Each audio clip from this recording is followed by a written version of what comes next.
Selamat pagi anak-anak, bagaimana kabarnya hari ini? Pagi Bu, baik, luar biasa Bu. Baik, anak-anak, materi pembelajaran kita hari ini itu adalah klasifikasi. Namun sebelum kita memulai pembelajaran kita, terlebih dahulu kita berdoa ya. Baiklah anak-anak, mari kita berdoa sesuai kepercayaan dan keyakinan kita masing-masing. Berdoa dimulai. Berdoa selesai. Ya, Ibu absen dulu ya. Iya Bu. Rivel, Ada Bu. Narsi, Ada Bu. Siska. Apa Bu? Oh, Alfa ya. Jadi hari ini cuma satu yang Alfa ya. Iya Bu. Baik anak-anak, materi hari ini adalah klasifikasi makhluk hidup. Apa yang Anda ketahui tentang klasifikasi makhluk hidup? Ada yang tahu? Enggak Bu. Kalau tidak salah, kayaknya kalian sudah pernah belajar di SMP kelas 7 atau kelas 1 SMP. Nah, di sini Ibu akan menjelaskan sedikit tentang klasifikasi makhluk hidup. Nah, makhluk hidup yang ada di bumi ini berjumlah jutaan. Nah, untuk mempermudah untuk mempelajari makhluk hidup, maka perlu kita lakukan klasifikasi makhluk hidup. Nah, di mana klasifikasi itu adalah suatu cara pengelompokan atau pengkategorian makhluk hidup yang memiliki ciri-ciri yang sama banyak atau berdasarkan persamaan atau perbedaannya. Itu yang dimaksud dengan klasifikasi makhluk hidup. Nah, apa sih tujuan kita untuk belajar makhluk hidup? Yang pertama, untuk mengelompokkan makhluk hidup, dan yang kedua, mendeskripsikan klasifikasi makhluk hidup antara satu dengan yang lain, dan yang ketiga, mengetahui hubungan kekerabatan antar makhluk hidup, dan yang terakhir adalah memberi nama makhluk hidup yang belum mempunyai nama. Itu adalah tujuan kita untuk mempelajari klasifikasi makhluk hidup. Nah, sudah tahu kan apa tujuan kita untuk mempelajari makhluk hidup? Sudah ya? Nah, dasar klasifikasi makhluk hidup itu ada 4. Yang pertama, klasifikasi makhluk hidup berdasarkan persamaan dan perbedaannya. Dan yang kedua, yaitu klasifikasi makhluk hidup berdasarkan ciri bentuk tubuh atau morfologinya. Dan yang ketiga, klasifikasi makhluk hidup berdasarkan ciri organ dalam tubuh atau anatomi. Anatomi itu berarti itu dalam tubuh ya. Dan yang terakhir itu adalah klasifikasi makhluk hidup berdasarkan manfaat, ukuran, tempat hidup, dan cara hidupnya. Itu adalah dasar klasifikasi makhluk hidup. Nah, tahukah adik-adik siapa yang pertama kali mengungkapkan atau menemukan konsep klasifikasi makhluk hidup? Ada yang tahu? Tidak Bu. Ya, yang pertama menemukan konsep klasifikasi makhluk hidup yaitu Bapak Carlos Linnaeus ini pertama kali mengelompokkan makhluk hidup berdasarkan takson. Nah, berdasarkan kategori yang digunakan pada saat itu, Carlos Linnaeus mengklasifikasikan itu dinamakan taksonomi atau sering disebut dengan takson. Nah,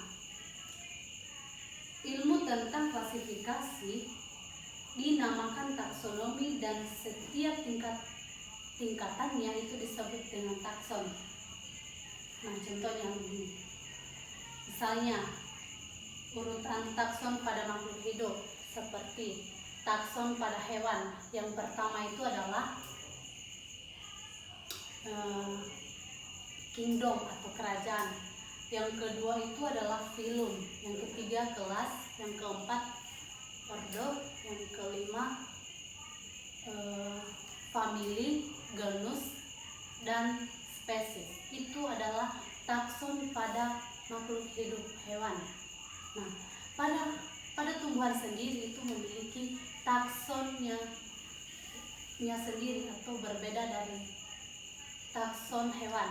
Nah, takson tumbuhan itu yang pertama adalah kingdom atau kerajaan. Yang kedua divisi, dan yang ketiga ordo, famili, genus, dan spesies. Nah, di antara kedua ini memiliki perbedaan. Kita sudah ketahui bahwa di sini perbedaannya itu terletak pada takson yang kedua, di mana takson pada hewan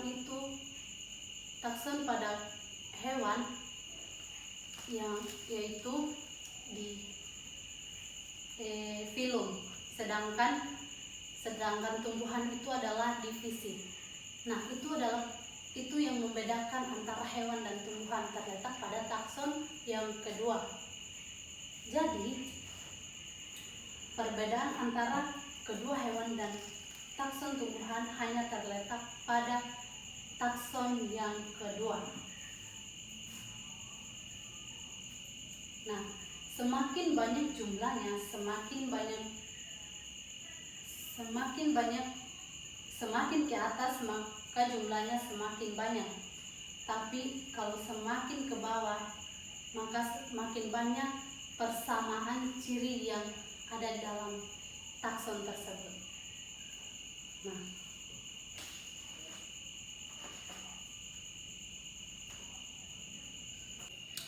klasifikasi makhluk hidup itu dibagi menjadi 5 kingdom.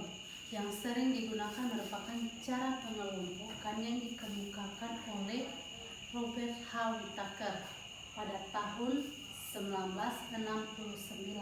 Nah, dia membagi makhluk hidup itu menjadi 5 kelompok atau 5 kingdom.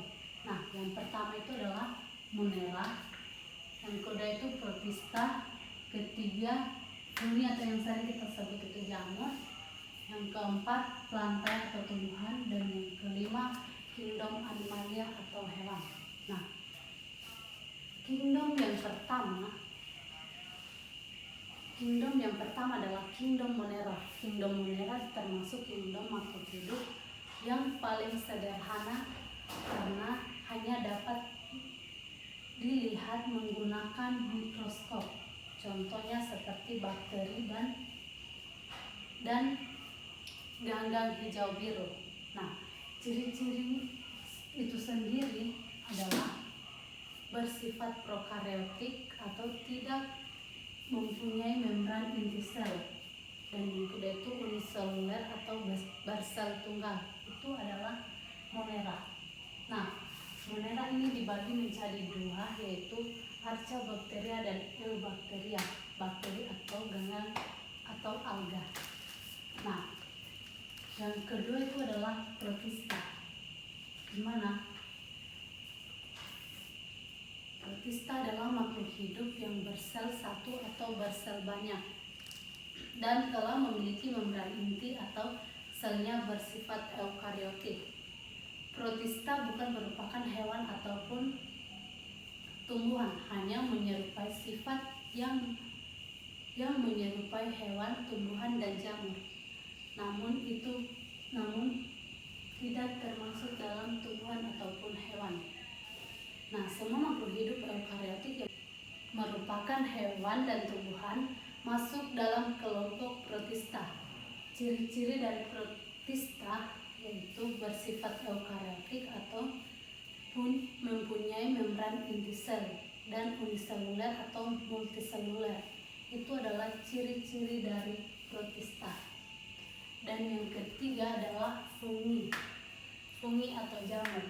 Kelompok jamur merupakan kelompok makhluk hidup yang beroleh makanan dengan cara menguraikan bahan organik makhluk hidup yang sudah mati.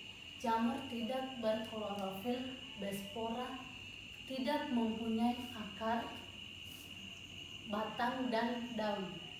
Itu adalah fungi.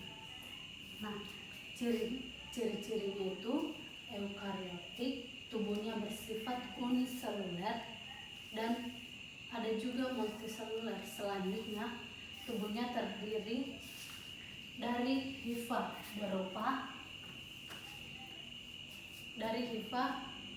yang berupa benang, dan satu lagi heterotrof, artinya tidak bisa membuat makanannya sendiri. Itu adalah kelompok jamur atau fungi. Nah, yang keempat itu adalah kelompok tumbuhan atau plantae. Nah,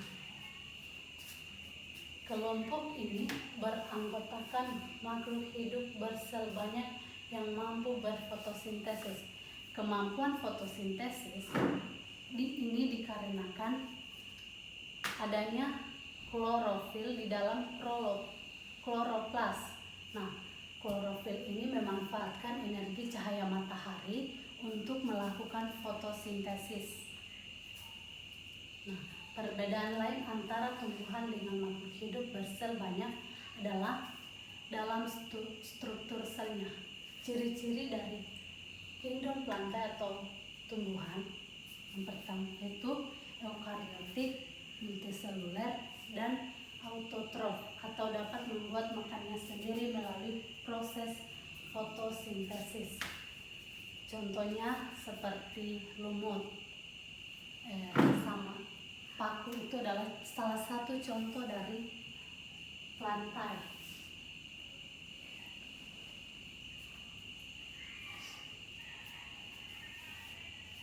Nah, yang terakhir itu adalah kingdom animalia atau hewan. Nah, dalam klasifikasi makhluk hidup, hewan termasuk ke dalam kingdom animalia. Hewan merupakan kelompok makhluk hidup dengan yang merupakan kelompok makhluk hidup yang hidup dengan cara memakan makhluk hidup lain. Kingdom animalia dapat dikelompokkan menjadi dua bagian. Yang pertama itu adalah invertebrata atau tidak mempunyai tulang belakang. Yang kedua itu adalah vertebrata atau mempunyai tulang belakang. Contoh dari jenis hewan yang tidak mempunyai tulang belakang yaitu seperti ubur-ubur, cacing, atau lintah. Itu adalah contoh dari jenis hewan yang tidak memiliki tulang belakang atau invertebrata. Dan yang kedua itu hewan bertulang belakang. Nah, hewan yang bertulang belakang itu contohnya seperti mamalia. Mamalia itu adalah hewan yang tidak berisik, dan reptil itu adalah salah satu contoh dari vertebrata. Dan mungkin itu adalah semua hewan yang memiliki tulang belakang itu termasuk dari hewan vertebrata. Nah, sampai di sini masih ada yang belum dimengerti? Mengerti, Bu. Ya. Kalau begitu Ibu memberikan, kalau ada yang mau bertanya disilakan. Saya, Bu, ada sedikit saya mau bertanya. Ya, silakan. Mengapa jamur tidak termasuk tumbuhan? Itu, Bu. Itu pertanyaannya ya. Ya, Bu. Mengapa kingdom fungi atau jamur itu tidak termasuk ke dalam kingdom plantae atau tumbuhan? Karena kingdom jamur atau fungi itu tidak memiliki klorofil, sedangkan di plantae itu sendiri mempunyai ciri-ciri yang dia memiliki klorofil. Nah, klorofil itu adalah bisa memanfaatkan cahaya matahari untuk membuat makanannya sendiri. sedangkan di jamur itu tidak memiliki klorofil, di mana dia hanya menggunakan cara menguraikan bahan organik makhluk hidup yang sudah mati. Nah, perbedaannya sih. Nah, mengapa tidak termasuk? Karena dia tidak memiliki klorofil untuk membuat makanannya sendiri atau berfotosintesis. Sampai sini paham? Ya paham Bu. Oke.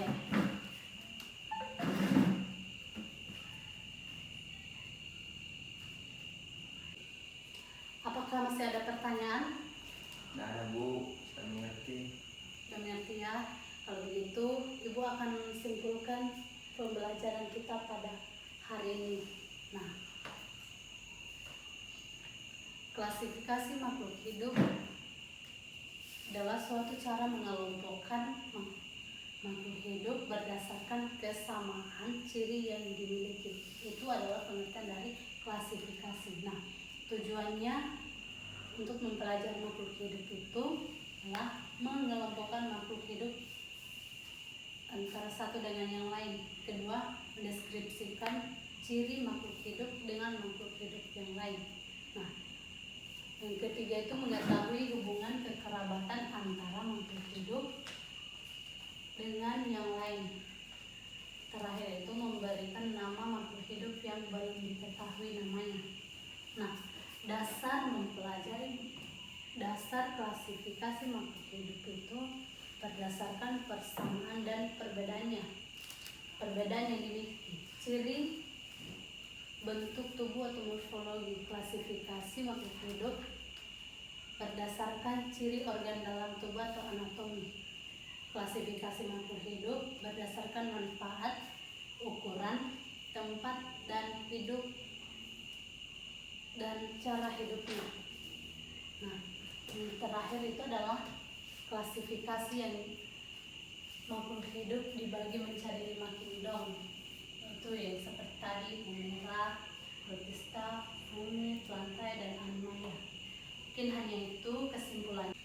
Baik anak-anak, karena tidak ada lagi yang mau bertanya, Ibu akhiri pembelajaran kita pada pagi hari ini.